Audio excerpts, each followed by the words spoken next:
Okay, तो आइए अब आज की क्लास में हम लोग थर्मोकेमिस्ट्री के टॉपिक को कंटिन्यू करते हैं। और पिछली क्लासेस में हम लोगों ने एंथैल्पी ऑफ फॉर्मेशन और एंथैल्पी ऑफ कंबशन को डिस्कस कर लिया था। ये दो बहुत ज्यादा इंपॉर्टेंट हैं, फॉर्मेशन और कंबशन की डेफिनेशन ध्यान रखना और उनसे रिलेटेड क्वेश्चंस भी किस टाइप से हो सकते हैं, ये सब हमने देखा था। ठीक है, नेक्स्ट टाइप की एंथैल्पी जो हम लोग आज की क्लास में पढ़ने जा रहे हैं, that is known as the enthalpy of neutralization. The enthalpy of neutralization, ठीक है, या फिर इसे हीट ऑफ न्यूट्रलाइजेशन भी बोला जा सकता है, क्योंकि enthalpy is nothing but the heat at constant pressure. ठीक है, तो एंथैल्पी ऑफ न्यूट्रलाइजेशन या फिर हीट ऑफ न्यूट्रलाइजेशन, और इसे हम लोग रिप्रेजेंट करते हैं delta H not NEU, short form में इस तरह से लिख देते हैं NEU। ठीक है, तो अब क्या होता है भाई एंथैल्पी ऑफ न्यूट्रलाइजेशन। अब देखिए, न्यूट्रलाइजेशन वर्ड हमारे सामने कब आता है? न्यूट्रलाइजेशन वर्ड केमिस्ट्री में आता है एसिड बेस रिएक्शंस को रिप्रेजेंट करने के लिए। एसिड बेस रिएक्शंस को हम लोग न्यूट्रलाइजेशन रिएक्शन के नाम से जानते हैं। ठीक है, तो सबसे पहले इसको डिफाइन करते हैं हम लोग। क्या डेफिनेशन होती है? It is defined as the enthalpy change, ठीक है, enthalpy change, और enthalpy change मतलब क्या हो गया? heat exchanged at constant pressure। ठीक है, it is defined as the enthalpy change when 1 mole of H plus from acid is neutralized by when 1 mole of H plus from acid is neutralized by, एक मोल H plus को neutralise करने के लिए क्या लगेगा? 1 मोल OH minus. when 1 mole of H plus from acid is neutralized by 1 mole of OH minus from base। और 1 मोल H plus और 1 मोल OH minus जब आपस में एक दूसरे से रिएक्ट करेंगे तो इससे प्रोड्यूस हो जाएगा 1 mole of water. is neutralized by 1 mole of OH minus from base to form 1 mole of water। ठीक है, to form 1 mole of water। तो ये तरीका होता है डिफाइन करने का डेल्टा एच नॉट न्यूट्रलाइजेशन को, या ऑल्टरनेटिवली इसे एक और तरीके से हम लोग डिफाइन कर सकते हैं। एक दूसरा तरीका भी होता है। It is defined as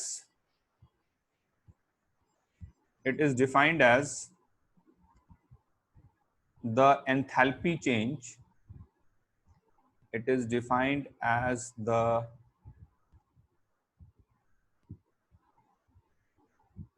enthalpy change when one equivalent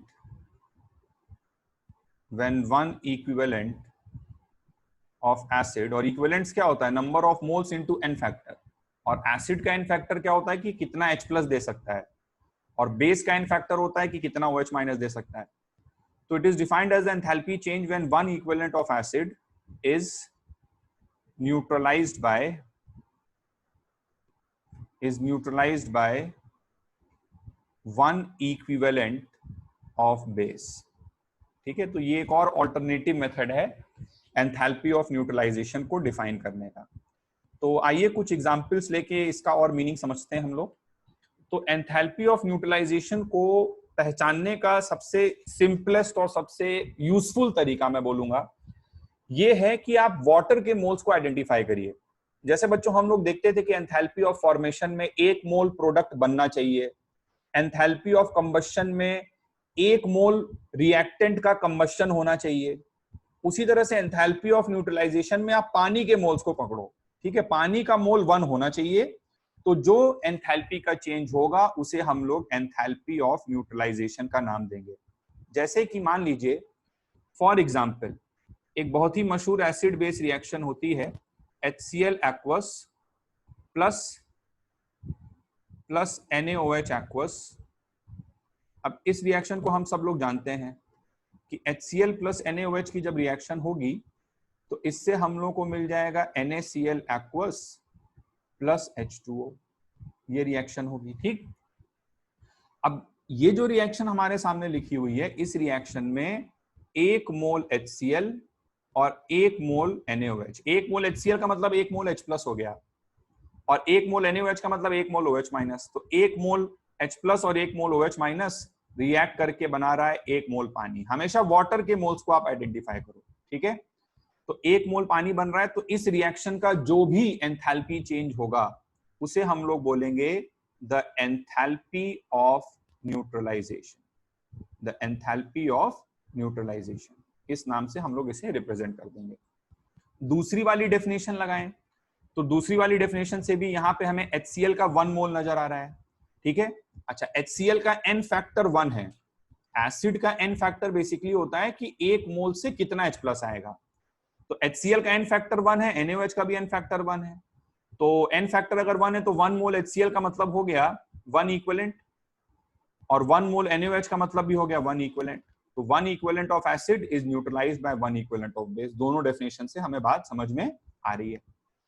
अच्छा, नेक्स्ट मान लीजिए मैं एक दूसरी रिएक्शन लिख दूं, H2SO4 plus NaOH goes to, इनमें अगर न्यूट्रलाइजेशन होगा तो ये लोग बनाएंगे Na2SO4 प्लस H2O, और इसे बैलेंस करने के लिए आप यहां पर 2 लगाओगे और यहां पर 2 लगाओगे, ये बैलेंस रिएक्शन आई। तो क्या इस रिएक्शन के डेल्टा H को हम लोग डेल्टा H न्यूट्रलाइजेशन का नाम दे सकते हैं? The answer is no. क्यों नहीं बोल सकते? क्योंकि मैं तो पानी के मोल से देखता हूं, यहां 2 मोल पानी बन रहा है, ठीक है, और डेल्टा H न्यूट्रलाइजेशन बोलने के लिए मुझे 1 मोल पानी बनाना होता है, ठीक है। यहां पे आप देखिए 2 मोल H प्लस है और 2 मोल OH माइनस है, तभी 2 मोल पानी बना। या आप इक्विवेलेंट के हिसाब से सोचो तो सल्फ्यूरिक एसिड का 1 मोल, लेकिन सल्फ्यूरिक एसिड का n फैक्टर 2 है क्योंकि 2 H प्लस देता है। तो सल्फ्यूरिक एसिड का 1 मोल है, n फैक्टर 2 है, तो इसके 2 इक्विवेलेंट हो गए। NaOH का 2 मोल है और n फैक्टर 1 है, तो इसके भी 2 इक्विवेलेंट हो गए। तो 2 इक्विवेलेंट का न्यूट्रलाइजेशन हो रहा है।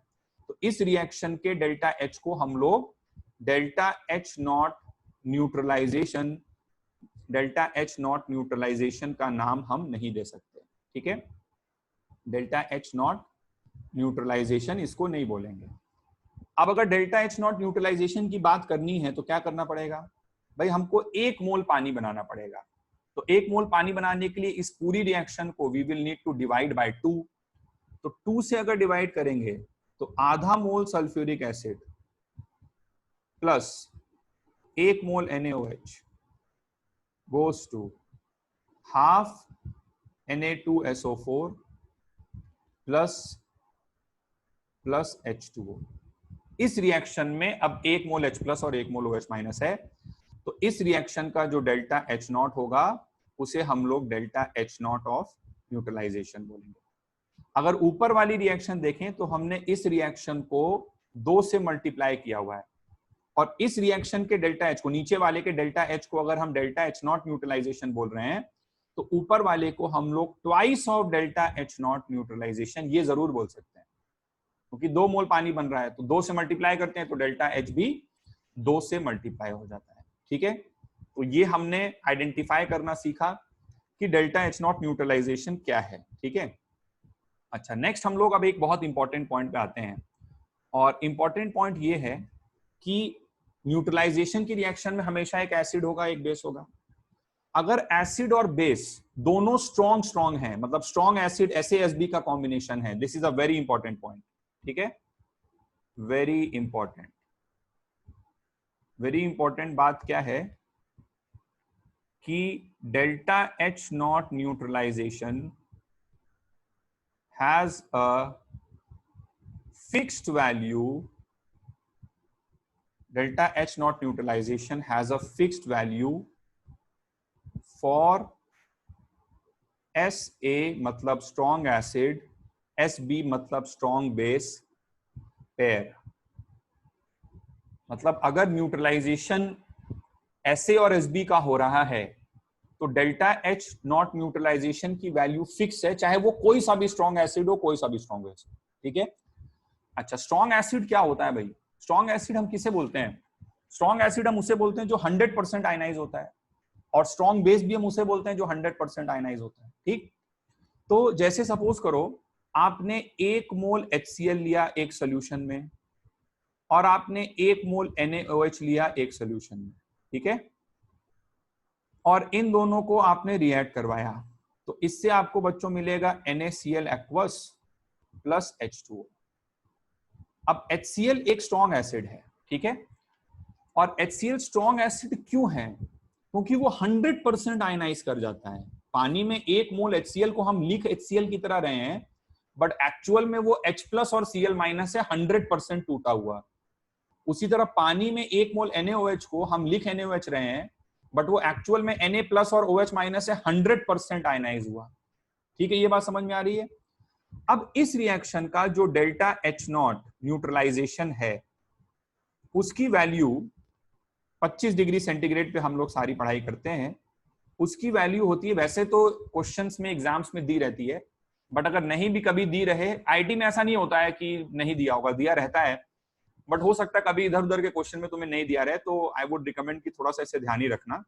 तो ये वैल्यू बच्चों होती है -13.7 किलो कैलोरी पर मोल, ठीक है, या फिर -57.1 किलो जूल पर मोल। ये डेल्टा H0 न्यूट्रलाइजेशन होता है 13.7 किलो कैलोरी में, और जूल जो है वो 4.2 कैलोरी होता है, तो लगभग इसको 4.2 से मल्टीप्लाई करोगे तो इसके आसपास आंसर आ जाएगा, 4.18 होता है टू बी प्रिसाइज। तो -13.7 या फिर -57.1 किलो जूल पर मोल। अब यहां पर पॉइंट ये है कि HCl की जगह अगर कोई और स्ट्रॉन्ग एसिड भी होता, जैसे मान लो मैं HBr अगर ले लेता, ठीक है, और इधर मैं स्ट्रॉन्ग बेस में NaOH की जगह मान लो KOH ले लेता, तो KOH भी एक स्ट्रॉन्ग बेस है, तो इनके बीच में रिएक्शन होती, क्या बनता? इनके बीच में रिएक्शन होती KBr एक्वस प्लस H2O, ये रिएक्शन हो जाती। समझ में आ रहा है बात का मतलब? तो अब जो हमने ऊपर पॉइंट लिखा है, वो पॉइंट ये कहना चाह रहा है कि इस रिएक्शन का भी डेल्टा H0 न्यूट्रलाइजेशन अगर हम लोग निकालें 25 डिग्री सेंटीग्रेड पे, तो उसकी वैल्यू भी वही आएगी जो ऊपर वाली वैल्यू आई है, -13.7 किलो कैलोरी पर मोल। ये तो एक फैक्ट हो गया, ठीक है। अब नेचुरली क्वेश्चन आता है, सर ऐसा क्यों, मतलब कुछ फील और इस बात की क्यों हो रहा है ऐसा, थोड़ा और एनालाइज करते हैं इसको मॉलिक्यूलर लेवल पे। तो बच्चों ऐसा इसलिए हो रहा है क्योंकि जब एसिड और बेस दोनों ही स्ट्रॉन्ग हैं, ठीक है, तो दोनों केस में जो रिएक्शन हो रही है वो बेसिकली सेम है। जैसे मान लो तुमने 1 मोल HCl लिया, वो भी 100% आयनाइज है। यहां पे स्ट्रॉन्ग एसिड और स्ट्रॉन्ग बेस बोलने का मतलब ये है कि 100% ionize. Strong acid strong base मतलब 100% आयनाइज। और अगर आपको आयनिक इक्विलिब्रियम की पढ़ाई याद आ रही हो, तो ऐसे 5-6 ही एसिड होते हैं। HCl होता है, HBr होता है, HI होता है, HNO3 होता है, HClO4 होता है और H2SO4 होता है। ये 4-5 ही एसिड होते हैं, 5-6 एसिड होते हैं जो 100% आयनाइज होते हैं। और स्ट्रॉन्ग बेस की कैटेगरी में भी काफी कम लोग होते हैं जो 100% आयनाइज होते हैं, ठीक है। तो पहले तो समझ लो कि बात क्या है ये। तो अब देखो क्या है कि तुमने 1 मोल HCl लिया है बच्चों एक सोल्यूशन में, तो वो 1 मोल HCl नहीं है, वो H प्लस और Cl माइनस है। और दूसरा एक सोल्यूशन है जिसमें तुमने 1 मोल NaOH लिया है, तो वो 1 मोल NaOH नहीं है, वो Na प्लस और OH माइनस है, 100% दोनों टूटा है। तो अब जब आप दोनों को मिलाओगे तो Na प्लस और Cl माइनस, ये तो सिंपली स्पेक्टेटर आयन है ना। स्पेक्टेटर मतलब क्या होता है? दर्शक। ये तो पड़े हुए हैं वहां पे। और फंडामेंटली अगर आप बात करो तो चाहे आप ये वाला केस लो चाहे ये वाला केस लो, अब 1 मोल HBr मिलाए हो तो वो भी 1 मोल H प्लस और Br माइनस है, और 1 मोल KOH 1 मोल K प्लस और OH माइनस है। तो फंडामेंटली अगर आप देखो तो हर केस में जो रिएक्शन हो रही है वो ये है कि 1 मोल H प्लस एक्वस और 1 मोल OH माइनस एक्वस, ये दोनों आपस में रिएक्ट करके पानी बना दे रहे हैं। तो जो बेसिक रिएक्शन है हर केस में वो तो यही है भाई, एसिड से पूरा का पूरा 1 मोल H प्लस आके पड़ा हुआ है, बेस से पूरा का पूरा 1 मोल OH माइनस आके पड़ा हुआ है, दोनों आपस में जुड़ गए और उससे क्या बन गया? 1 मोल पानी। अब साथ में स्पेक्टेटर आयन K प्लस हो चाहे Na प्लस हो चाहे इधर Br माइनस हो चाहे Cl माइनस हो, इससे क्या फर्क पड़ता है? ठीक है, तो बेसिक रिएक्शन जो है वो सेम है और इसलिए जो डेल्टा एच नॉट है वो भी सेम है। तो किसी भी SASB पेयर के लिए डेल्टा एच नॉट न्यूट्रलाइजेशन की वैल्यू फिक्स है और इट इज हाईली रिकमेंडेड कि हम वो वैल्यू भी याद रख लें, -13.7 के कैल या -57.1 किलो जूल, इसको भी ध्यान रख सकते हो। One calorie equal to 4.18 joule होता है, तो इसको जूल में करने की लगभग 4 से मल्टीप्लाई करो तो 13 4 52 होता है, 13.7 है तो उसी के आसपास कुछ आंसर आ जाएगा। ठीक है ना, तो ये बात हम लोग को ध्यान रखनी है। अच्छा, अब नेक्स्ट पॉइंट आता है कि सर ये स्ट्रॉन्ग एसिड कौन कौन से होते हैं। तो स्ट्रॉन्ग एसिड की कैटेगरी में मैं पहले आयनिक में बता चुका हूं, कुछ ही ऑप्शंस होते हैं। स्ट्रॉन्ग एसिड से यहां मतलब है 100% आयनाइज होने वाला, HCl, HBr, HI, HNO3, HClO4 और H2SO4, जिनको हमने लेवलिंग इफेक्ट ऑफ सॉल्वेंट में डिस्कस किया था।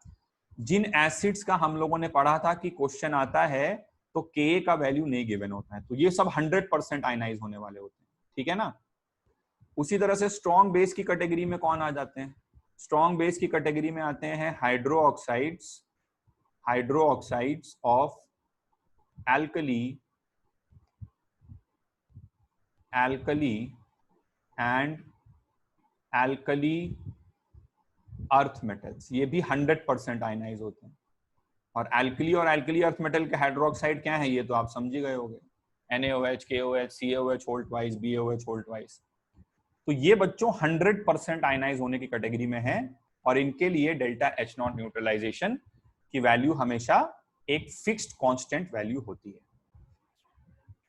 तो ये हमने समझ लिया कि SASB पेयर के लिए जो डेल्टा एच न्यूट्रलाइजेशन है वो एक फिक्स्ड वैल्यू है। ठीक है, बट व्हाट इफ अगर दोनों स्ट्रॉन्ग ना हो, SASB पेयर ना हो, अगर एक भी एसिड या बेस में से if any one of the acid और बेस इज वीक, जैसे मान लो for example, let's say example के तौर पर हमारे पास सपोज करो आप एसिड है HCN। अब ये बात बच्चों हमें मालूम है कि HCN एक स्ट्रॉन्ग एसिड नहीं है, HCN is a weak acid. और वीक एसिड से मेरा मतलब है पार्शियल आयनाइजेशन, जो सोल्यूशन में पूरी तरह से 100% आयनाइज नहीं करेगा। इसकी रिएक्शन मैं करा रहा हूं NaOH के साथ। ठीक है, तो रिएक्शन तो होगी भाई एसिड और बेस की। क्या बना लेंगे ये लोग बना लेंगे NaCN एक्वस प्लस H2O। ठीक है, तो ये रिएक्शन हो जाएगी। बट यहां पर जो HCN है वो एक वीक एसिड है, बेस तो स्ट्रॉन्ग है अभी भी लेकिन एसिड वीक हो गया। तो कोई भी एक वीक हो जाए, या फॉर एग्जांपल लेट्स से मैं एसिड तो स्ट्रॉन्ग वाला लूं, लेट्स से HCl एक्वस लूं, ठीक, और बेस में ले लूं अमोनियम हाइड्रोक्साइड ले लूं। तो अगेन अमोनियम हाइड्रोक्साइड हमने आयनिक में पढ़ा है कि ये वीक बेस है, इसका Kb वगैरह दिया रहता है, ये 100% आयनाइज नहीं होता है। तो रिएक्शन तो यहां पर भी हो जाएगी NH4Cl एक्वस प्लस H2O। ठीक है, तो ये रिएक्शन यहां पे हो जाएगी। लेकिन यहां पर क्या हो रहा है, यहां पर जो एसिड है वो तो SA है, लेकिन जो बेस है वो WB हो गया, वीक बेस हो गया। ठीक है, तो अगर एसिड या बेस में से कोई भी एक कंपोनेंट वीक हो जाता है तो ऐसे केस में जो हीट रिलीज्ड है उसका मैग्नीट्यूड कम हो जाता है। जैसे आपने देखा था 13.7 के कैल रिलीज हो रहा था SASB पेयर के लिए, लेकिन दोनों में से अगर कोई भी एक अगर वीक हुआ तो मैग्नीट्यूड वाइज 13.7 जो है वो डिक्रीज कर जाएगा। जैसे यहां पे अगर हम लोग बात करें, हमें याद नहीं करना है, क्वेश्चन में दिया रहेगा कि मान लो बोला गया कि भाई इसका डेल्टा एच नॉट न्यूट्रलाइजेशन, ये मैं एक ऐसी वैल्यू ले रहा हूं अपनी तरफ से, तो इसका डेल्टा एच नॉट न्यूट्रलाइजेशन मान लो आपको दिया हुआ है -2.3 के कैल पर मोल। तो पहले तो आपको ये समझाओ कि मैग्नीट्यूड में कम हो गया ये। उसी तरह से इसका डेल्टा एच नॉट न्यूट्रलाइजेशन ये आपको बच्चों दिया हुआ है मान लो -11.3 किलो कैलोरी पर मोल। ठीक है, ये कुछ स्टैंडर्ड डेटा है जो मैंने आपको एक बुक से देख के बताया, याद नहीं करना होता हमको, है ना, हमको खाली SASB वाला याद करना है, सबका नहीं याद कर सकते। ठीक है, तो हमको तो बस ये समझना है कि इसकी वैल्यू कम क्यों आ रही है। ठीक है, मतलब क्यों इसका मैग्नीट्यूड वाइज कम क्यों है। तो देखो कम इसलिए है क्योंकि HCN बच्चों क्या है कि जैसे HCl और HCN में क्या डिफरेंस है, जैसे यहां पर जब HCl होता था तो HCl था एक स्ट्रॉन्ग एसिड और वो अपने आप 100% टूट गया था, वो अपने आप सारा का सारा H+ बना के बैठा था 1 मोल। जैसी NaOH आया, H+ और OH- कंबाइन करके वाटर बना दिया। लेकिन जो HCN है वो एक स्ट्रॉन्ग एसिड नहीं है, उसका पार्शियल आयनाइजेशन हुआ है। HCN जब सोल्यूशन में होगा तो उसमें डिफरेंस ये होगा कि HCN के लिए एक इक्विलिब्रियम रहेगा, तो उसका पार्शियल आयनाइजेशन हुआ है। ठीक है, अगर 1 मोल HCN सोल्यूशन में है तो सिचुएशन ऐसी है, और 1 मोल HCl हाइड्रोक्लोरिक एसिड सोल्यूशन में है तो सिचुएशन ऐसी है, और ये दोनों सिचुएशंस डिफरेंट हैं। ये 100% आयनाइज किया हुआ है, तो इसका तो 1 मोल H+ पहले से तैयार बैठा है, बस जैसी बेस आएगा उसके साथ ये जुड़ेगा और पानी बना लेगा। लेकिन जो वीक एसिड है, HCN वाला एसिड है, उसका 1 मोल H+ पूरा का पूरा तैयार नहीं बैठा है, उसका पार्शियल आयनाइजेशन हुआ था। तो जैसे इसका 1 मोल अगर है तो ऑब्वियसली इससे आने वाला H+ 1 से कम होगा, क्योंकि 50 पर मतलब कुछ भी आयनाइजेशन हुआ 5%, 10%, जितना भी पार्शियल हुआ है।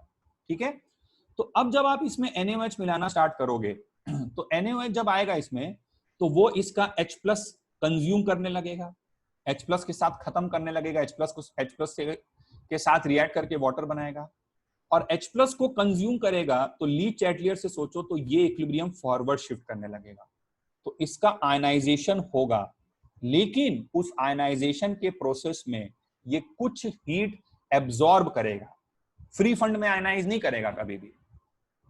ठीक है, तो यहां पर हीट कम क्यों रिलीज हुई है? हीट कम इसलिए रिलीज हुई है क्योंकि इस वीक वाले पार्ट ने कुछ हीट अपने आयनाइजेशन के प्रोसेस के लिए रोक ली।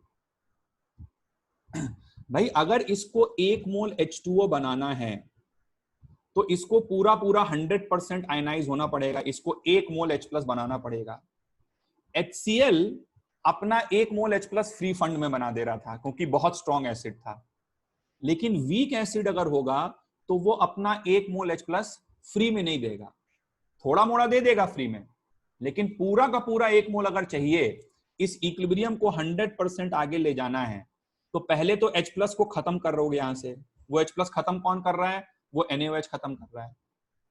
और H+ जब खत्म होने लगेगा तो ये फॉरवर्ड शिफ्ट करेगा, लेकिन फॉरवर्ड शिफ्ट करने के प्रोसेस में कुछ एनर्जी एब्जॉर्ब करेगा, और जो एनर्जी एब्जॉर्ब करेगा उसी को हम लोग बोलते हैं द एंथैल्पी ऑफ आयनाइजेशन।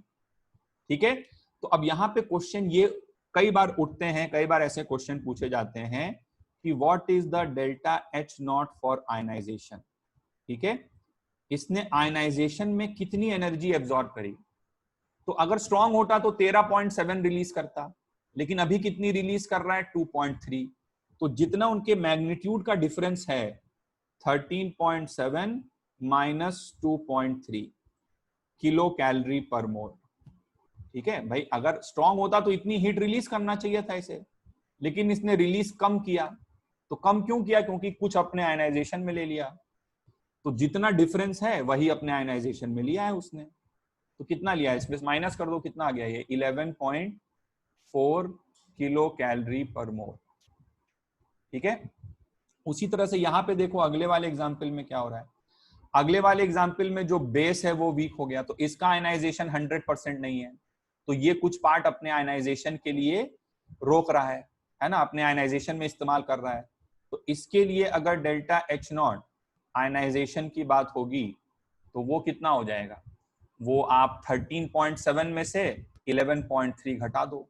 ठीक है, अगर स्ट्रॉन्ग होता तो 13.7 रिलीज होता, लेकिन अभी 11.3 हो रहा है, तो 13.7 में से 11.3 घटाओ, मैग्नीट्यूड खाली माइनस कर दो, बस माइनस साइन तो बस ये बता रहा है ना कि हीट रिलीज हो रही है।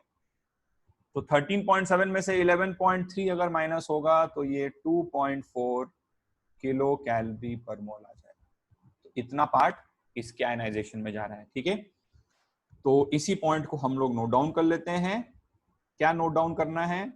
नोट डाउन ये करना है, if any one any one of the acid or base is weak, then the heat released is less than 13.7 kilocalorie per mole. ठीक है, is less than 13.7 kilocalorie per mole.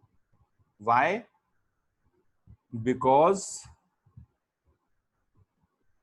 the weaker part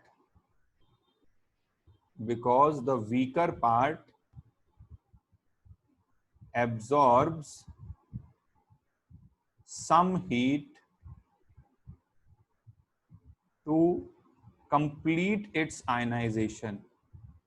ऐसा नहीं है कि उसका ionization 0 था, कुछ तो था ही, है ना, लेकिन पूरा नहीं था. अगर आयनाइजेशन 0 होता पानी में डालने के बाद तो हम उसे एसिड ही नहीं बोलते, भाई कुछ तो H+ दे रहा है ना, तभी तो एसिड हम लोग बोल रहे हैं. Because the weaker part absorb some heat to complete its ionization. कुछ हीट वो एब्जॉर्ब कर लेता है अपना आयनाइजेशन कंप्लीट करने के लिए, आयोनाइजेशन. चलिए तो एक क्वेश्चन नोट डाउन करते हैं हम लोग. तो क्वेश्चन लिखिए. क्वेश्चन है calculate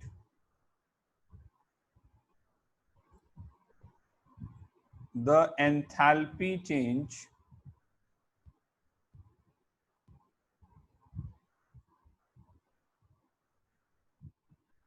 during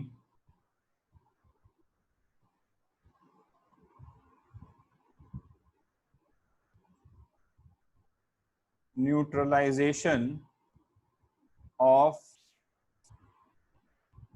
49 gram H2SO4 with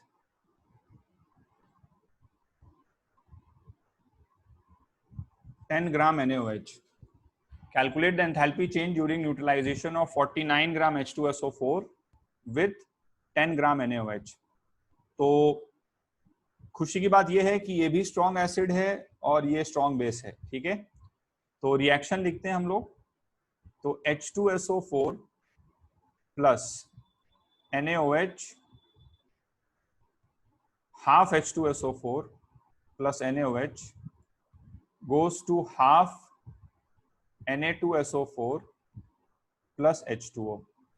ठीक है, इस रिएक्शन में हम अगर ध्यान से देखें तो 1 मोल पानी बन रहा है, और 1 मोल पानी बन रहा है तो डेल्टा H की वैल्यू, जब 1 मोल पानी बनता है तो डेल्टा H नॉट न्यूट्रलाइजेशन की वैल्यू होती है -13.7 किलो कैलोरीज पर मोल फॉर 1 मोल वाटर. ठीक है, 1 मोल पानी बनने पे डेल्टा H नॉट न्यूट्रलाइजेशन की वैल्यू इतनी आती है. अब देखते हैं कि यहाँ पे कितना पानी बनेगा. 49 ग्राम सल्फ्यूरिक एसिड का मतलब हो गया 0.5 मोल, मोलर मास 98 होता है, और 10 ग्राम NaOH का मतलब हो गया 0.25 मोल, मोलर मास 40 होता है. ठीक है, अच्छा भाई, फिर हमने किया moles of A upon A, तो 0.5 अपॉन 1/2 करोगे तो 2 ऊपर चला जाएगा. ठीक है, तो इतनी बात समझ में आ जानी चाहिए, और इसके लिए तो कोफिशिएंट 1 ही है, तो ये समझ में आ जाना चाहिए कि ये लिमिटिंग रिएजेंट है. और अगर ये लिमिटिंग रिएजेंट है NaOH, तो ये बात बच्चों हमने मोल कंसेप्ट में सीखी थी कि प्रोडक्ट हमेशा लिमिटिंग रिएजेंट के हिसाब से बनाया जाता है. तो NaOH इज लिमिटिंग रिएजेंट, तो 0.25 मोल ऑफ NaOH से पानी जो बनेगा 1:1 का मोल रेशियो है, तो पानी भी बनेगा 0.25 मोल ही बनेगा. और अगर 0.25 मोल पानी बन रहा है एक्चुअल में, ठीक है, तो डेल्टा H नॉट न्यूट्रलाइजेशन की वैल्यू हो जाएगी कितनी, 0.25 इंटू -13.7 किलो कैलोरी. भाई 1 मोल पानी के लिए इतना है, तो 0.25 मोल पानी के लिए 1/4 हो जाएगा, तो हमारा आंसर आ जाएगा -13.7 अपॉन 4 किलो कैलोरी पर मोल। इस तरह से हम लोग लिख दें इसे। ठीक है, क्लियर है बात ये?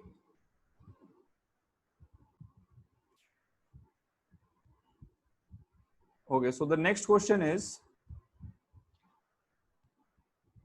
the delta H naught neutralization of HCl and NaOH is -57 kilo joule per mole. तो ये वैल्यू दिया हुआ है, तो कभी कभी क्वेश्चन में अगर जो वैल्यू दे दिया गया है वही यूज करना होता है। ठीक है, find the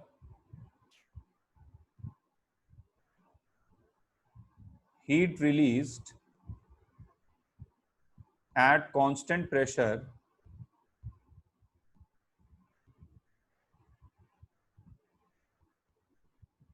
when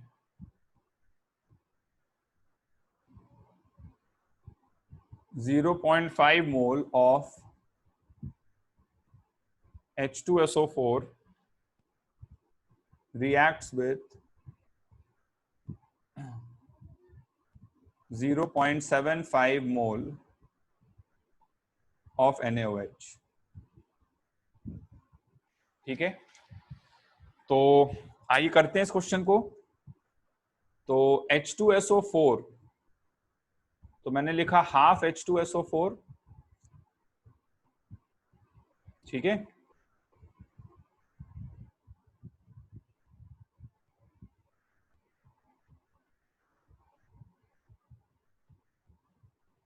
plus NaOH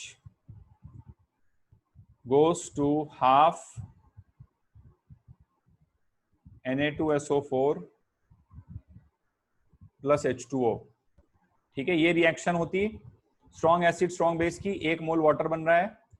इस रिएक्शन का डेल्टा H नॉट न्यूट्रलाइजेशन हमें दिया हुआ है -57 किलो जूल पर मोल। वैसे हमें दिया तो HCl और NaOH का है, लेकिन HCl हो चाहे H2SO4 हो, क्या फर्क पड़ता है, दोनों ही स्ट्रॉन्ग एसिड है। तो -57 किलो जूल पर मोल। और यहाँ पे ध्यान रखो, यहाँ पे डेल्टा H नहीं पूछा गया है, यहाँ हीट रिलीज पूछा गया है। तो हीट रिलीज है तब तो खाली मैग्नीट्यूड बताओगे ना, बस हीट रिलीज मतलब कितनी हीट रिलीज होगी, मैग्नीट्यूड बताओ बस, that's it. Heat release at constant pressure, ये तो डेल्टा H होता है ना बच्चों। तो 0.5 मोल सल्फ्यूरिक एसिड है, तो 0.5 मोल सल्फ्यूरिक एसिड लिख लेते हैं, 0.5 मोल इसके नीचे, और 0.75 मोल NaOH है, 0.75 मोल NaOH है।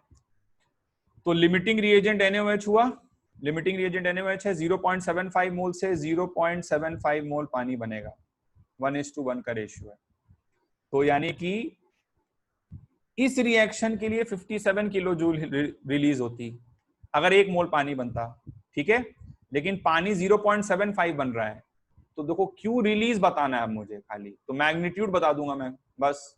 तो क्यू रिलीज कितना हो जाएगा, 57 इंटू 3/4। इसमें पर मोल वगैरह लगाने की जरूरत नहीं है, कभी लगा भी है तो ठीक है, उससे कोई बहुत ज्यादा फर्क नहीं पड़ता है। वैसे जनरली क्वेश्चन तुम देखोगे तो उसमें नहीं लगा रहेगा भाई, वो खाली हीट रिलीज पूछ रहा है कि इस केस में कितनी हीट रिलीज हुई, किसी रिएक्शन का डेल्टा H नॉट थोड़ी ना पूछ रहा है। बात एक ही है कुल मिलाकर, लेकिन हीट रिलीज मतलब क्या है, बस हम मैग्नीट्यूड में इंटरेस्टेड हैं। तो 57 इंटू 3/4 कर दो और देख लो जितना भी आंसर आ जाए, तो इतना किलो जूल हो जाएगा। ये मैग्नीट्यूड हमने बता दिया। हाँ, अगर मुझसे पूछा गया होता कि डेल्टा H नॉट कितना हो जाएगा, तो डेल्टा H नॉट के लिए मैं बोलता -57 इंटू 3/4 किलो जूल पर मोल, लेकिन बस हीट रिलीज पूछा गया है, तो मैं केवल मैग्नीट्यूड बता के बात को खत्म कर दूंगा। ठीक है, एक लास्ट टाइप के क्वेश्चन होते हैं जहां पर हम लोगों को निकालना होता है द परसेंटेज आयनाइजेशन ऑफ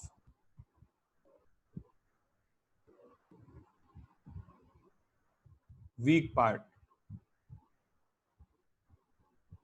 ठीक है, the percentage ionization of weak part.